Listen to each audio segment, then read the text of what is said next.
This is pretty neat, Johnny. First off, everyone out there, I'm Nick Himes, a.k.a. Nick Nasty, you guys might know me as, or you may know me as Nicholas Dean Himes, my government name. But I'm here with Johnny Lee. How you been, man? How's things going your way? You've been putting out some bangers of shows lately, too. You've been busy in here kicking ass and taking names. Heck yeah, I have. Well, we have we got a ton of stuff to talk about, really. I'll start it off with we meaning me, on the Nice Guy Andy network, has a ton of new shows coming out starting Sunday. Every Sunday for the rest of the year, which is only 8 weeks, which is crazy. 2024 has fucking flew by, but for the next 8 solid weeks in 2024, Sundays, you will see, first off, you'll see what you're seeing right now, which is Live with Nick Nasty. I'm going to do an hour Live with Nick Nasty segment where we're highlighting artists from Lexington and the surrounding counties, central Kentucky, around Kentucky. And we're highlighting all them artists of all genres. We're going from metal to hip-hop to hick-hop, whatever the fuck you guys play. If it's good and you guys are doing it here in Kentucky, we're going to promote you guys. And we're booking on a really cool show that we're going to put together towards the end of the year and the beginning of 2025 to help get a lot of these people in the area maybe network together, maybe get some fans and some ears on, which is going to be a lot of fun.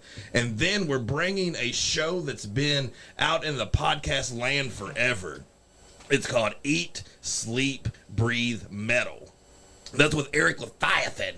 Hell yeah. If you guys know him, he's a crazy SOB, but he has his whole arm down into the metal scene, and he tries his hardest to promote and be good to artists from around the whole entire world. And that show's going to highlight that. It's going to have a bunch of bands. It's going to have metal bands from around the world. And you know, though, when it's on the Nice Guy Andy network, there's got to be some wrestling going on. So to me, and correct me if I'm wrong, Johnny Lee, ECW is the metal of wrestling. It is. It really is, because back then they were doing things that none of the mainstream companies want to do. They were letting it be known. And that's basically this man copied their style, so that makes them even more metal, because this man had a copy on. Dude, when I first noticed ECW, I was up in my room at my grandparents' house. It was like 2 or 3 o'clock in the morning. I was watching infomercials, and all of a sudden, it was ECW. And I'd watched wrestling my whole life, but it was so different. And the little clips were so violent and so crazy. Yes. One cannot forget New Jack. New Jack kept it real. Yeah, man. We might actually see New Jack on the... so what I was saying, though, on Breathe, Sleep, Eat Metal, we are doing a watch-along, which is going to be one old-school extreme match where Eric, who's never really watched wrestling, gets to see it for the first time. Yep. And him being so deep in metal, I want to see his reaction to it. And then all the fans out there and ourselves get to relive a whole bunch of old classics that maybe we didn't see. I'm going to try to dig deep and find some real violent and real obscure ECW matches that you don't see on all the best of DVDs, you know? You don't. Because WWE tries to hide them all. Yeah, because they're violent. They're crazy. And then on Monday nights, dude, it is back and it's alive. And it's actually coming here tonight on Thursday night. And then it's going to be every Monday. Pinfalls and Power Chords with myself and Michael Lynn Watkins, where we also listen to some metal, we judge it, we have a battle of the bands, we discuss Raw, we discuss SmackDown, AEW, everything wrestling. And starting this Monday, we're also going to be doing a Raw watch-along. Hell yeah. Raw moved to 2 hours. And I tell you what, when I watched it this last week, I don't want to talk about it too much because we're going to be talking about it on the show later, but it was kind of weird. Yeah. It was kind of weird it just being 2 hours. Yeah, it was one of the few times where I was like, oh man, I wish it was a little bit longer. Hey, the other fans wouldn't agree with you. They'd be like, we don't need no third hour. Yeah. But the thing is, they start bitching about it being 2 hours. Yeah. You can't make them all happy. Yeah, you can't, because IWC, they just don't know what the hell they want. So I've been doing shows for the last year after Hyde The Riot broke up and wasn't a band any longer. I've been doing shows for about a year. It's been about a year since that happened. Yeah. And I get the question probably once or twice a week from someone that I haven't talked to, what happened? What happened to Hyde The Riot? Why aren't you guys a band? You guys were so badass. Like, what happened? Yeah. And really, we only know what happened. The members of the band's kind of the only ones that really know why we broke up or why. And it's nothing like, it's nothing tongue dropping or anything like that. But I kind of just wanted to go. I thought it would be fun to do a show that goes from the rise and the fall of Hyde The Riot, where it all started and where it ended. And we'll just kind of discuss that, and that's what we're going to do today. I guess real quick, before we get started, we're going to listen to a whole bunch of Hyde The Riot, and we're going to listen to the album that they put out, the EP that we released on Skullface Records, a couple of live things. And we're going to listen to, right now, we're going to take it to Bloodshot Rehab by Hyde The Riot. And you guys are watching Live with Nick Nasty on the Nice Guy Indie Network. So. That's right. Yeah. Another good song. Yeah, this for people that don't know, Hyde The Riot at this point when it started, when they were in the studio, was on guitar was John O'Hare. Drums in the studio was already Davis Charez, which wasn't the original drummer, which we'll hit on that earlier. Yeah. And then the bass, the lyrics, and the songwriter for this song was David Wright.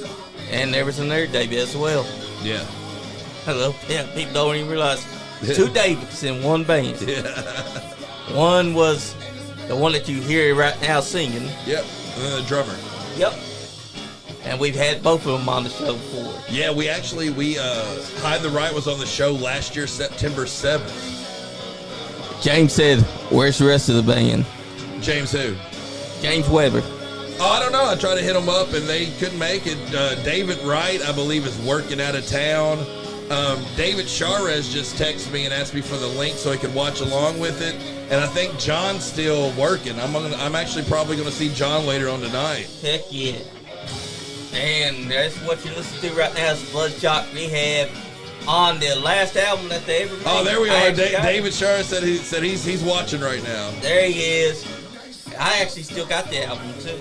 That's a good album. I bought it at the Skullface. Dude, it was solid. And if you guys don't see, he's wearing his Hyde The Riot shirt, which there was several different Hyde The Riot shirts, and we'll hit on all that kind of stuff too. That's right. These shirts are comfortable. They are comfortable. I think I personally made that one. Hell yeah. I bought this one as soon as I saw it. That was at Skullfest 4 last, 2020. Yeah, we'll talk about that one too at Neon Nights. That was probably one of the coolest shows I'd ever been a part of. Exactly. That's when we had every band known the man at Skullfest doing their thing. And then it took me and Andy surprise when we saw Hyde The Riot was no more because we just bought the album, we just bought the shirt. Yeah. And that was at the beginning of 2024. And it was over. I kept on hearing Hyde The Riot's no more because I saw for David Wright to say something about it. Yep. I'm like, oh, God. That was a great band. Yeah, it took all the fans by surprise. I think us as a band kind of figured that it was happening when it happened. But it took a lot of people by surprise because we built a lot of steam. We built a lot of things. We did all the things we were supposed to do. Exactly. And listen to the song. We can lower the song. We'll get into it. So, Oh, someone's calling in. Well, I think that's my other phone. Hang on a second. Oh. That's a secret phone. That was Michael Lynn Watkins calling in on the secret phone really quick. Yep. He's going to be in here earlier. So a lot of people, first off, the length of Hyde The Riot. A lot of people want to know how old was Hyde The Riot, how long were they around. And Hyde The Riot as a band together in any form was 18 months. 18 months. Was 18 months. It was a year and a half journey. It was a year and a half journey. It started in May. 2022. That's when David Wright, who created the band, made his Facebook post. It was like, "Hey guys, we got a new project." I know him and Jonathan had previously been in a project called the Vinyl Lines. Yeah. Which you can find some of their music, and it was a lot more chill, a little bit more chill than the Hyde The Riot. The Hyde The Riot vibe was a little bit heavier, a little bit more progressive, and then their drummer at that time was a guy called Danny Kelly. Danny Kelly. He was a good guy too. He's in a band I think called Deep Mud. Hey, that's actually a pretty good name for a band. Deep Mud, I think was the band, and he was the original drummer. And their first show was actually, I think it was it was May 21st at the Fish Tank. The first one was May 21st at the Fish Tank, and that's where it all started. And that was where they were a 3-piece band, and they were rocking and rolling, man. Then after that, they went up north to Ohio to Frankenstein's, which is awesome. When you say Frankenstein's, you think of the monster. Yeah. This is a hot dog and a beer. Well, normally Frankenstein's. Normally people think that Frankenstein's monsters. Yeah. Victor Frankenstein. Yeah. You're like, the Frankenstein's monster is called the Frankenstein's monster. Yeah, so it's a super clever name, Frankenstein's. And later on, I got to play up there with these guys. And then beyond that, they played, the first time I got to book them as a band was at a bar where we met. Legends down in Lexington, Kentucky. Hell yeah. This was July 2nd when we did this Legends show. And a funny thing about this show is I had a lineup of like 12 people, and there was a guy named Wes Whitehead. Yeah. Okay. Wes Whitehead had reached out to me and wanted to be booked and was like, hey, put me on this, or can you book me here? Can you book me there? And I try to book him, and I finally get him on the show. He calls me a couple of days before it and says that Jesus Christ himself told him that he should not do a Skullface record show. Oh, my God. So I thought it was... After all that pester. I thought that was funny. I was going to highlight that. That was the first person that said that Jesus Christ himself spoke to him and told him that he shouldn't do a Skullface show. Apparently, he saw the devil in the Skullface name. He seen some shit, man. And then after that, they had this would have been their 4th show with Danny Kelly, and that was August 27th, and that was Rod Run also at Legends. Nice. And that was an amazing day. That was a day that me and David Wright really just worked our asses off all day. We brought in so much talent, and he had another band called the Canoosins. I'm saying that I always say it my wrong. God, the Canoosins? You know them? We heard the name Canoos last night. Did you really? Yes. Our comedian here was talking about it. Canoosins when you're getting your balls cupped and you're finger in the ass. Yeah, and he was in that band, and so he had double trouble. He played for them, and he played for that. And it was a lot of fun. I got up on stage, and I think I sang with the Canoosins, which was a lot of fun. But that would have been the last gig with Danny Kelly. Yeah. The talk behind closed doors was that David Wright had found like another drummer that he kind of clicked with, and I guess Danny kind of had some other things going on. Yeah. And he brought in this new guy that I'd never known. His name, he's tuned in right now, Mr. David Charez, and I say his name probably wrong. Great too. guy. I pronounced it. Yeah, he's a phenomenal drummer too, and a great fella. And their first show together as that band came October 17th at Hair the Doghouse up in Richmond. Nice. Which we that band had several shows up there at Hair the Doghouse. I think besides Neon Nights, once we started playing at Neon Nights in Nicholasville, that was the most played place by the band Hyde The Riot. And then as that 3-piece, they started rocking and rolling, man. They took it to the studio in October as well. Right around Halloween 2022, they went to Red House Recordings. The things we're listening to tonight on here, they did a lot of those recordings. Then maybe did half of them. Then they did another studio session later on. December, they took it to Louisville, started playing at 21 in Germantown. And December 10th, they played down in Lexington at the Brick Oven Pizza. Have you ever ate at the Brick Oven Pizza? Oh, not yet. It's delicious. I gotta try it. It's just fucking delicious. And then one of the coolest shows, not trying to rush it on down, but we're going to December 14th of 22. We played this place called the Oops Smoke Shop in Lexington, Kentucky. Hell yeah. Dude, it was neat as fuck. We went in this place, and I don't think they were ready for a huge rock and roll show, but we brought in, like, Ryan the Lion. We brought in Stoner Creek Shakedown. I think DJ Extends was still playing for Skullface then. He played, and then Hyde The Riot rocked the stage. And it was a smoke shop. So they had like the bongs and the pipes and everything was glass and everything wasn't made for a rock show, but being Christmas, we made and it was a hell of a show. We got a lot of cool footage out of that. And that was one of the funner things. At that time, when it was that 3-piece band, I'd started booking a whole lot of their shows, and they were great. The reception to everybody was like, this is a solid band. And I know David had been looking for a band for a while to kind of, to go out with and to get on the road and playing some music with. And I think around this time they'd figure out that they had a really good, strong thing going on with themselves. That was a good idea.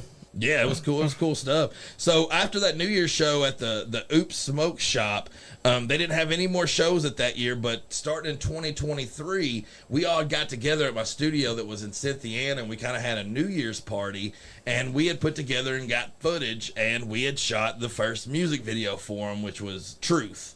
Nice. And that ended up being a hit. So we're going into 2023, we're listening to Truth. And 2023 ends up being a crazy ass year, and let's pull up Truth if we can. That's right. We got it right here. Well, let's there find it is. The music video right there. There it is. Yeah, we're gonna listen to Truth real quick, and then we'll. This get back is to Truth, guys. What he was just talking about. Mine and Andy's personal favorite. There's the Oops Smoke Shop. Hell that's yeah! Footage from there right there. Nice. And then look, there's James right there in the background hiding. Yep. You can catch James Weber hiding in a lot of these videos. Yes, you can. Look how crazy! See all the bongs and stuff on the back of the Yep. James said, "I'm halfway watching. Got other crap I'm doing." That's cool. You can halfway kiss my ass while you're listening. And then you got Truth right now playing. This is mine and Andy's personal favorite.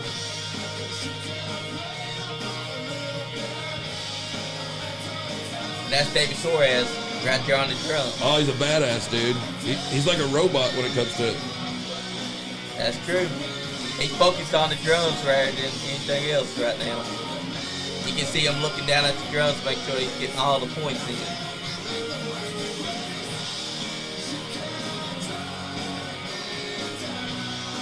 This is our personal favorite because this is the first song that me and Andy start listening to. It's so catchy too, man. From the opening bass line to the way the guitar's going, the funky beat, this solo. There's Ryan the Lion over there just being Ryan the Lion. Yep, there's James. Again. Inside of his Dr. Weber. That was my idea too. I was like, hey guys, what if we put on some Mexican masks for no reason? And they went along with it. They probably were like, who gives a shit? But, David wore the Rey Mysterio mask. Yeah. There's a mask on David Suarez. Yeah. And he's still drumming and focused on the drums. And this song kicked ass, man. It did really well on my YouTube. It still does really well. It's got well over 2,000 or 3,000 views. David Wright's tuning in. Hey, David. And this deserves all the praise. Yeah, man. This is our personal favorite. From Hair of the Doghouse. That's what I tried to do. I tried to find footage from all their different live shows and then kind of clam it together, then fill it up with this studio footage that we got. We came in and shot in this little room for about an hour and a half. It was just all sweaty and musically. And like I said, we had a couple of special guests. We had Ryan the Lion and James Weber in it. Which James Weber, they got this haunted house going on in Cynthiana, Kentucky. You guys need to go check out at the old bowling alley. That's right. And David Suarez says he loved making this fun and making this video. Yeah, it was cool. It was a lot of fun, man. Every time I got David in the studio down there, it was a long drive because he was from Nicholasville. Yeah. So Nicholasville to Cynthiana ain't no fucking small journey. But when we got him down there, we had a good fucking time. Hell yeah. And you can see that he's focused on the drums as well. As he's drumming, his eyes are focused. It looks like he's at a huge fucking venue right there, though. Hell yeah, it does. And then you got David Wright doing his thing on the guitar. Yeah, he's probably the best bass player in Central Kentucky. Yeah. It would be hard to get somebody to get up and show me somebody any better. Exactly. That was Truth. Yeah. Hyde The Riot. Definitely mine and Andy's personal favorite of the band. So far with the Rise and Fall, we have made it to New Year's, where we just released the Truth video, and now the next few gigs coming up. If I'm going to make sure and I took tons of notes. I went through all of our old Facebook pages and all that kind of stuff. Just trying to make sure that I didn't leave out too much. The next few shows, though, they had January 7th, Hair of the Doghouse was the first show going into 2023. And then February 4th was Skullfest 3. Nice. That was in Lawrenceburg.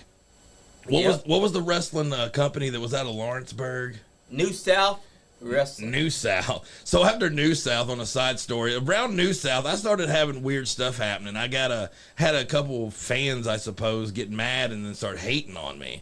And starting in at that event, I had a fella from Semper Vivi, the singer, hit me up and was like, "Hey, do you do the social media and stuff for that wrestling company?" And I was like, "No."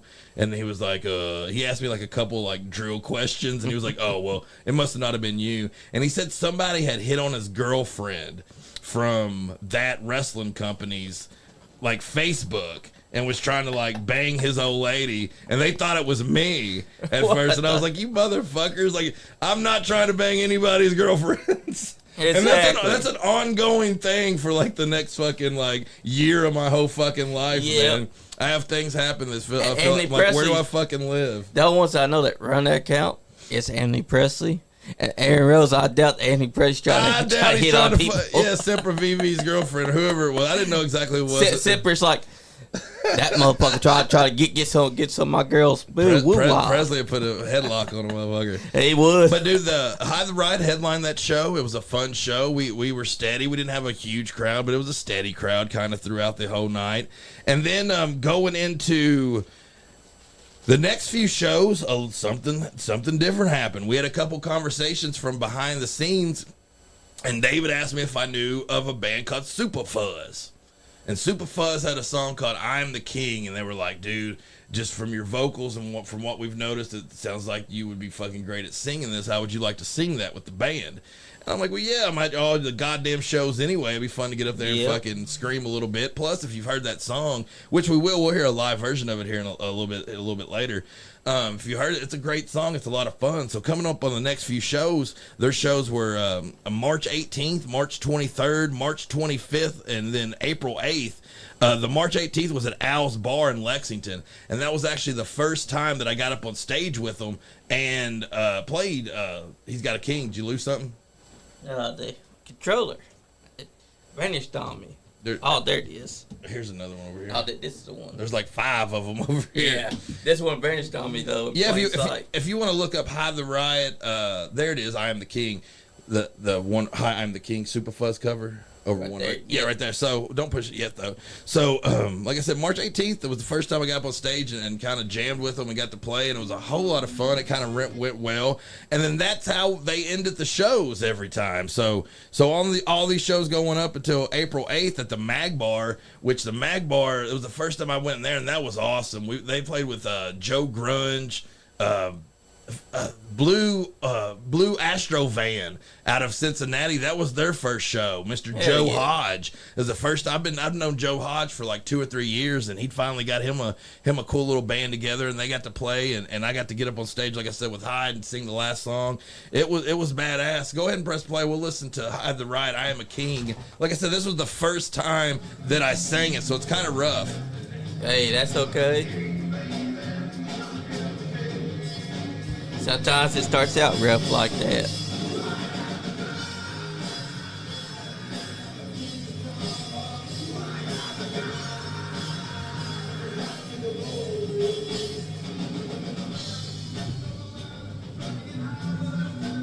I wanted to kick myself in the ass several times. I practiced this. I did. I practiced the fuck out of this song. But then when it was time to play, I would get the fucking lyrics mixed up. I'm dyslexic as fuck. And something when my adrenaline's going and stuff, and I think too hard about something, I'll do it backwards. And he's dyslexic too. Is he? Yep. I'll just do it backwards. Hey, that's okay. So I'd always do the fuck, but nobody fucking knew. Fuck back. This is Al's Bar, right? Yeah. Yeah. My dad used to whoop people's asses inside his bar for years. And they even made a bet that nobody could whoop my dad's ass. One night, the bartender's like, "I bet you $50 that you can't whoop Big Lee's ass. Why don't you stay here at the bar? I'll lock up. We'll go out to the back. You and Big Lee go down. We'll see if he wins." So that's where you get being a badass from your daddy. Yep, because Dad knocked the guy's eye outside. They're badass, dude. Dave and them were so tight. Yeah, they are. They made it easy to play in front of. I'll tell you that. That's what it's all about. Yeah, we can turn that down now. Yep. So now going into, we are at, I think, the Manchester show. I think that's where we're at. So we are at the Manchester show, and the Manchester show was April 22nd. Actually, I'm skipping. April 15th, we'd had a talk behind, like, I think it was Rose's Bar, the Rose's Bar venue, when we were just having a good time, sitting back, drinking, listening to what was going on. And I think John had mentioned something like, why don't you just sing with us? Like, why don't you just be a part of it?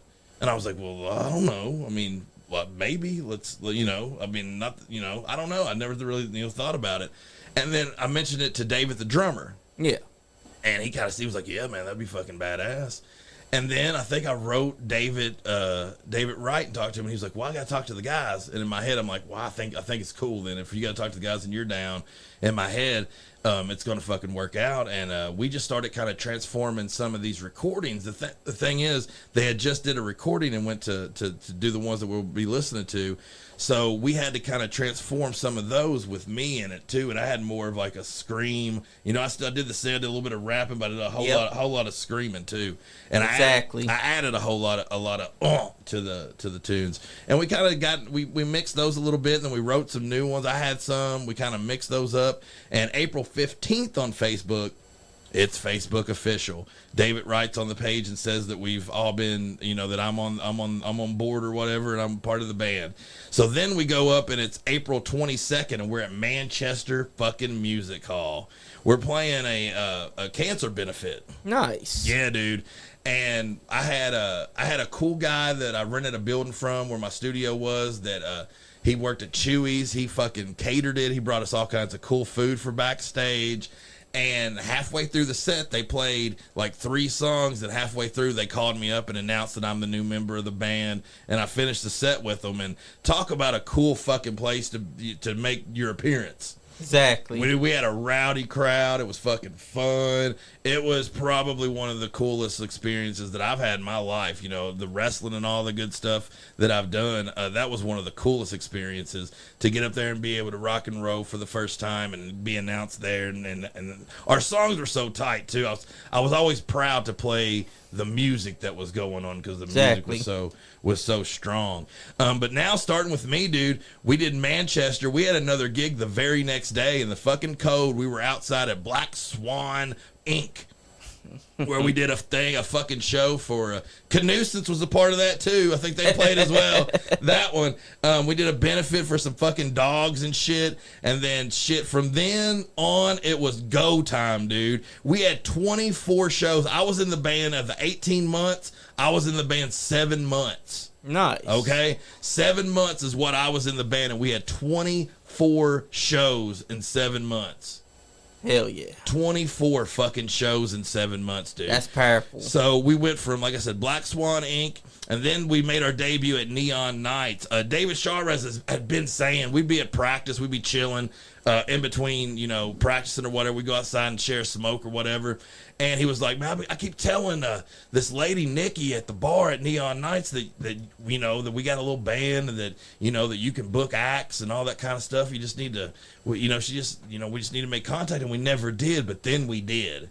And when we did, dude, it was a match made in heaven. It was a whole lot of fun. So our first night up at Neon Nights was April 28th. Rocked the fucking place. Then we went 5-5 to Hair of the Doghouse. That Hair of the Doghouse was kind of weird. That was the Hair of the Doghouse show where the owner of the place had a buddy's band playing across town, and like he left and went and watched some other band. And like we're sitting there like, but we still did our set, and it was like a glorified rehearsal. Yeah. At that point, but we were cool with it. And then 5/20, this was a memorable day. We went up to Portsmouth to the Frankensteins that I was talking about. And I got a Frankenstein tattoo, and that's on their screen door when you go into the place. So I felt like I was right at home when I got there. At this show, man, I was telling people we were intense when we was playing. We was full throttle. And there was a period in one of these songs where I seen white and I was gone and I had no clue I don't know what happened. I thought in my mind that I'd passed out. Everything had went white. I came back and I was just there and I went right back into the song and nobody seemed to fucking notice. Oh, damn. Well, it freaked me out, and I was telling my wife about it and stuff afterwards, and we film everything, so I went back to watch it, and when you'd watch it, it didn't look like nothing happened. But like I said, in my head, I was gone. Like I said, I was a white light, and I was fucking gone. I didn't know where I was at or nothing, and I felt like it was for 2 or 3 minutes, and I thought I was going to fall down. But nothing was going on when I seen it. And I mentioned it to Dave Wright, and he was like, yeah, man, that's happened to me before. And I was like, that's a thing? Like, that's a thing that happens? That's a lot of fun, man. That is a lot of fun. Yeah, David Shawers put the original Superfuzz song up to you guys can listen to, too, man. Yeah. Both versions are great. I think our version was great. We did several versions. You can find several versions of ours live. But then beyond the Frankenstein show, did a couple shows down in Portland and Germantown. That's where we met the boys in Slow Keel and all those fellas, man, which was they've been lifelong friends of mine. They'll be lifelong friends of mine. 623, I mean, we went back to Neon Nights, and that very next night we went to Mag Bar, and that was the first time I got to play a full set with the guys at Mag Bar. Can't say enough cool stuff, man. It's a badass place. The one that's up there, that's actually Mag Bar. That was their gig before I was in the band, the one before. That one right there. Mm-hmm. After that, we ventured all the way up to Indiana, man, almost Indianapolis. Problem with Polly. They're a band out of Indianapolis. Yeah. And they have a really cool, it's called the 31 Bar, I think it was called. And they had the bar, the outside stage. Nothing against the bar, ain't trying to hate, but the stage area was nicer than the actual bar. The stage area was immaculate, dude. It was like a musician's dream. Nice. When you walked in the bar, it smelled like dog shit. Oh, shit. Like, it smelled like dog shit. Like, it was some stinky, grimy, wet, whore in the back type bar. Which means they probably had some dogs in there. They took some wet shit. They might have had some dogs in there on some wet shits. Then beyond that, where we're at, we're in July of 2023. We're back at Neon. Like I said, we played Neon so many damn times. Then we did July 29th was a cool day. We actually did a back-to-back 2 shows in one day. We did this twice. One time we went from Louisville and played Portland, and then went to Neon Nights. And then on this particular night, we did Bike Fest in Cynthiana, Kentucky, which was hotter than fucking snot shit, dude. It was so hot. We were on top of a trailer. We had rags of wash rags iced up in a cooler to put on our necks and shit. Because, dude, it was fucking roasted. We were in the top of the heat, and we still were trying to be as intense and as badass as we can. And we're lucky we didn't have heat stroke that day. And then right after, we literally went and changed clothes and played a show at Neon Nights. That's right. That's how we did it. August 4th, we played Girls Burrito. Which is a pretty cool, man. They have good food and shit and all that kind of stuff. One thing that disappointed me about that place is it seemed like there really wasn't a crowd for bands there. It's like the first band would be there and their family would be there, and when they're done they'd leave, and then the next band, then they leave. And I think when it was time for Hyde the Riot, we were playing basically just to our homies, but we could still have fun, a glorified a rehearsal. I know the next time after that we got there, though, we actually had a lot of fun because I think it was David Wright's son Sam's birthday or something special. I think it might have been his birthday-ish. And he got on stage and played with us and played a song with us and stuff. And nice. That was always exciting, man. It was cool incorporating kids and all that kind of stuff into the shows. That's always that is always good. That's always a blast. How much time are we on right now? We're doing pretty good. 6:51. Yeah, we're doing pretty good, man. We're kind of running through it. Then August 19th, we played Louisville again, Germantown. It was a disappointment because of little things, man. One thing that we dealt with as a band was bad promoting by other promoters in the area. The Louisville and Lexington and Cincinnati area has some dudes that want you to pay to play. and they want you to sell this many tickets or you don't get to do it because they can't pull a crowd themselves. So they're like, oh, the way I'm going to make money is I'm going to make the bands pay for it. And that's kind of what we ran into with that Germantown at that show. We went and still jammed and stuff and rocked out, but it was just the whole vibe was kind of wrong.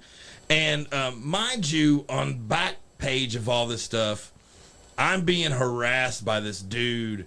I can't even remember his name. He's some grimy fucking nobody. And I'm being completely harassed crazily by this dude and his family, okay? And because August 16th, we have a show up at Neon, and it's Semper Vivi again. It's Variations of May, their second show with us, Civility and Hyde the Riot. And the guy that's harassing me, his brother shows up, and I lose my fucking shit on him. Like, I lose my shit. I try to beat him up outside, and then they come back in, and I'm still mad, and I'm still kind of venting, and I vent during the show, and I said some things I shouldn't. And that was maybe the first tipping point where some people in the band were like, oh, Nick's a little crazy. Like, Nick's got a little bit of a temper. And I'm the first one to let you know, yeah, I do. And I'm the... Same here. And I don't care. Like, I don't care about anybody's feelings. I don't care about anybody's opinions. I don't care about my character. I don't care about my reputation. I don't give a fuck. Like, if I got something to say, I'm going to say it because I'm nice enough. So I feel like if I have something bad to say, it's because I got a reason to and I'm going to. Exactly. Because I say plenty of nice shit most of the time. But I lost my shit that time. And I apologize to the band because I feel like those people were victimized just because of who they were friends with, because their brother was such, like, got under my skin so bad that I let it affect me wanting to beat up people associated with him. Yeah. You know what I mean? And I shouldn't do that. And I get that. But it happens, and I'd probably do it again. And he was basically being a stalker just because. More than that, it got worse. It still happens now. Like, you can look up like Nick Himes, and you'll see a picture of this dude up there being like, Nick Himes fucking sucks, and his songs suck, and I'm the fucking most creative dude ever. And the worst thing, Nick Himes stupid. The worst thing is that me and Sean knew this guy before he started turning on you. Okay. Yeah. I thought he was a fan. I think he came to KPW and shit all the time. Like, he sent me music, and I didn't even say no to it. Like, I won't hit somebody up and be like, hey, your shit sucks, and I'm not going to play it. I just won't do it. I'll just be like, no, I'm not about that right now. I'm not doing it. And because I didn't do that, like, shit just fucking hit the fan. Because he was spending all that time praising you, and then next thing you know, I'm seeing him. He was my best fucking friend, yeah. The son of a bitch. Like I said, I didn't do anything to him, and all these other people was like, oh, Nick, I guess you probably. And I'm like, nah, I didn't do nothing, man. If I did, I would tell you. Like, I'm one of them dudes, if I do something wrong, I'm not trying to hide it. I don't give a fuck. Like I'll tell you I did it. Like, he literally flipped a switch one day and just start targeting you. Yeah, he did. He just got mad. But cool thing, though, in between me losing my shit there and the next show was Skull Fest fucking 4. That's right, the show that me and Andy went to. Skull Fest 4 was so much fucking fun. It was like it was just meant to happen the way that it did. It started off kind of weird. I had a dude that I kind of had rubbed me the wrong way a couple of times by not having his shit together and not being prepared at the right time. And he was supposed to start the show off, and he was already late, and I had set up all of his stuff, so when he got there, he was ready, and I had him ready, and like I said, he was the first one of like 14 acts. Yeah. You know, and everybody has a time and has to start and stop at the same time. And I had him ready, and I looked over, and I said, hey, man, I need you to hit the stage. He was like, I just ordered a hamburger. I'm going to sit here and eat my hamburger. What the hell? I said, well, you can eat your hamburger, but you're not going to fucking play, so I'm going to skip. So take his shit off stage, and let's go to the next one. And he kind of looked at me stupid and was like, huh. And I was like, I don't give a, I just gave him the I don't give a fuck and went on about my business. And he left, and I ain't heard from him. I think he talks shit about me behind my back now, too. Yep. Nick fucking want me to be on time and do what I'm supposed to and want me to be there when I want to eat my goddamn hamburger, Nick. God damn it. I pay good money for a hamburger. I don't care if I was late or not. fuck that set. I was going to eat that hamburger first. He should have just ate the hamburger as a set. He should have got it there, plugged it up, be like, hey guys, for song 1, I'm going to eat my hamburger. And then for song 2, I'm going to drink my Coke. And then I'll start playing some fucking music. Yeah, for song 3, and then I'll get to the real good stuff. But you're going to have to put with this burger and this Coke right now. But Skullfest 4 was one of the funnest evenings of my entire life. When you do what I do, it's a lot of fucking work, man. Setting up, booking, trying to make sure the sound's working right and the sound's going good and everything's fucking working for everybody. And I was in a band that was getting popular, that was headlining this motherfucker. Yep. You know what I'm saying? Like, we were fucking kicking ass and taking names at this fucking thing, dude. And not to mention that booking is a thankless job because you're booking all these guys and you got to make sure that they're going to be there. That they're on time, they're not eating their hamburgers, you know what I'm saying? And the fact that the guy just like... he told me fuck me. It makes you be an ass. It makes you look like an asshole to your friends when you don't want to. It makes your friend and it lets you know who your friends are because your friends will go out of their way to make everything smoother for you. Yep. Like some of my performers will be there and be like, "Hey, look, I'm hooking everything up. I got my own stuff. I'm doing this, this, and this. You ain't got to do nothing but plug this in. Thank you." You know, exactly. You're like, but everybody don't have to be like that. Some people don't know how to do that shit. So that's the reason I will be there to fucking help people do that. Yep. But musicians, man, they're just touchy. Some people are sensitive. Some people are assholes. A lot of people, you know, try to have a certain persona out in front of people, but then when they shut that door, they're assholes. They're different people. They're fucking bigots. You know what I mean? Exactly. But that's all people, man. You can't never know. But like 9/16/23, Skullfest 4 will go down as one of the best days of my whole life, man. Yes, it will. September 2nd, 2023, the demos released. There's 50 copies, and we sell out.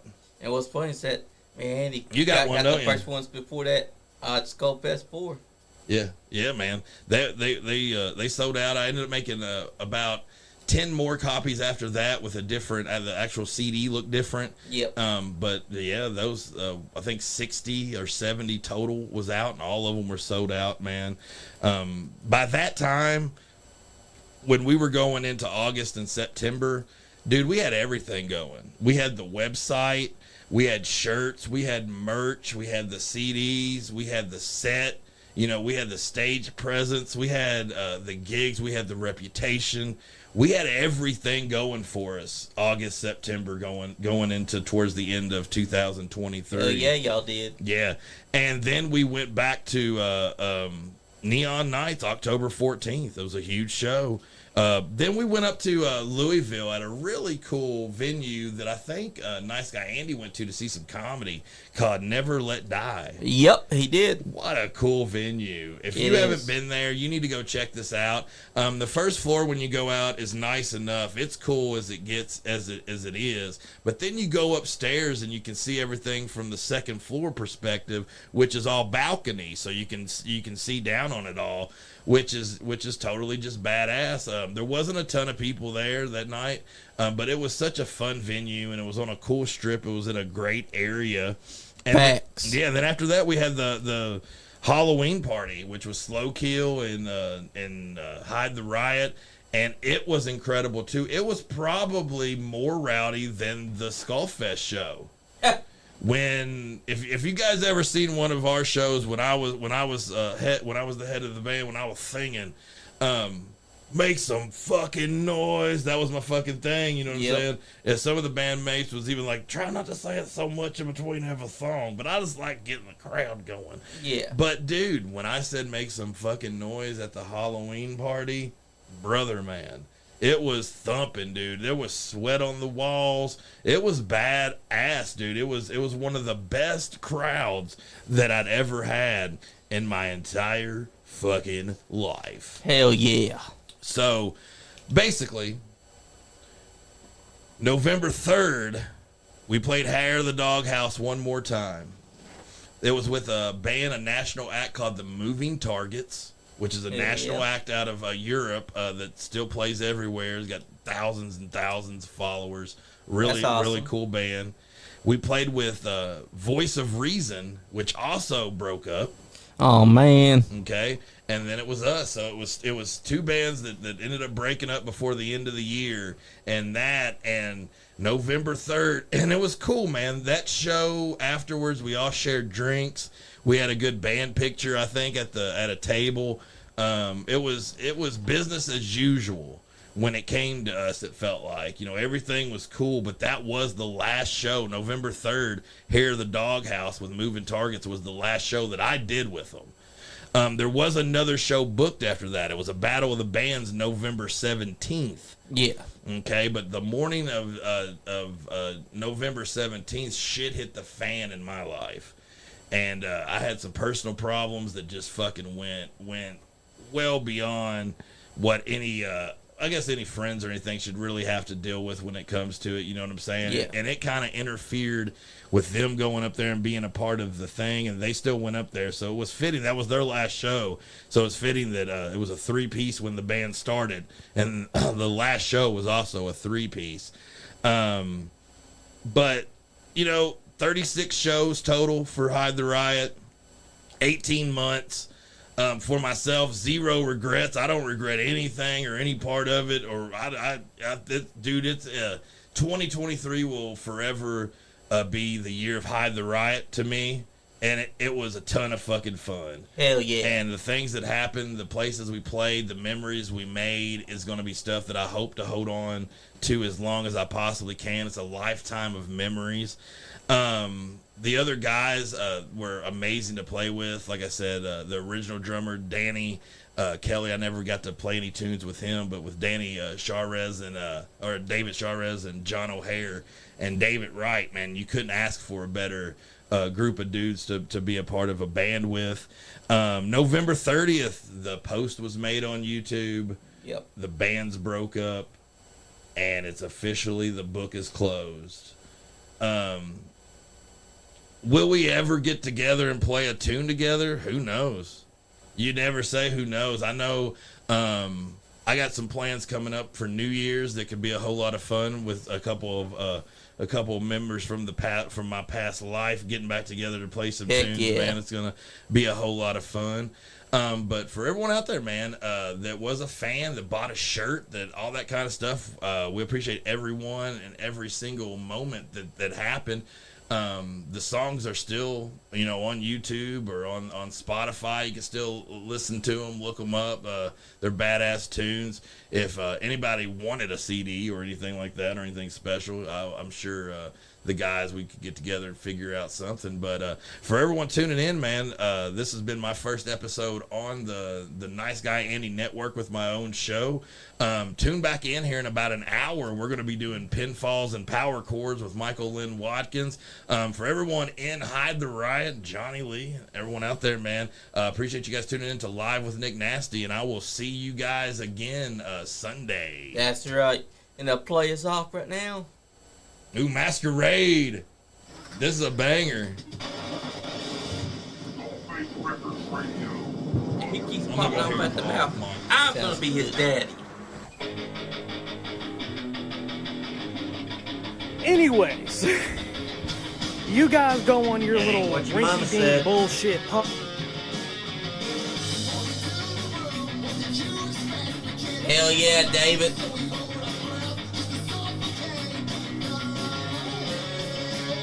The play is off. This is Masquerade.